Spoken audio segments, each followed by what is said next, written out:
চলুন আজ এমন একটা ইংরেজি শব্দ শেখা যাক যা দিয়ে খুব তীব্র একটা অনুভূতি প্রকাশ করা যায়।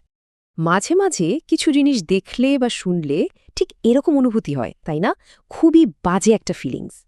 তো এই তীব্র বিতৃষ্ণা বা ঘৃণার অনুভূতিটা ইংরেজিতে একটা শব্দে কিভাবে বলা যায়? শব্দটা হলো লোথসম, মানে মারাত্মক, জঘন্য বা ঘৃণার যোগ্য কোনো কিছু, আর এটা একটা অ্যাডজেক্টিভ।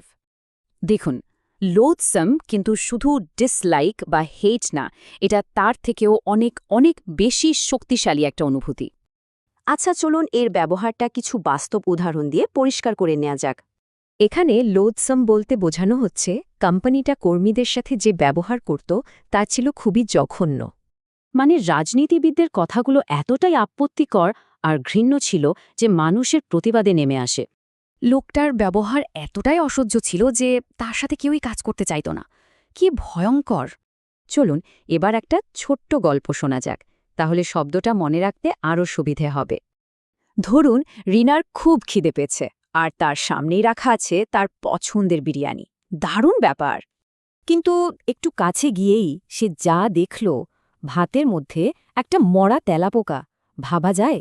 খাবারের মধ্যে তেলাপোকা দেখার ওই দৃশ্যটা ছিল লোথসম, সাথে সাথেই তার সব খিদে চলে গেল। কিন্তু সাবধান, এই শব্দের মতো শুনতে আরও দুটো শব্দ আছে, এগুলোতে কিন্তু প্রায় গণ্ডগোল লেগে যায়। তাহলে এই তিনটা শব্দের মধ্যে মূল পার্থক্যটা ঠিক কোথায়? চলুন সেটাই একটু দেখে নিই।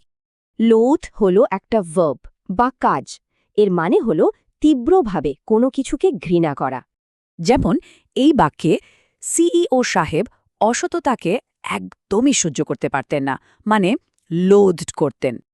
আর লোথ হলো অ্যাডজেক্টিভ, মানে কোনো কিছু করতে একদমই ইচ্ছুক না থাকা বা অনিচ্ছুক হওয়া।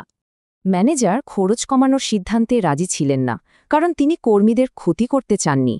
তাহলে সংক্ষেপে লোথসম হল কোনো জঘন্য জিনিস, লোধ হল ঘৃণা করার কাজটা, আর লোধ মানে অনিচ্ছুক।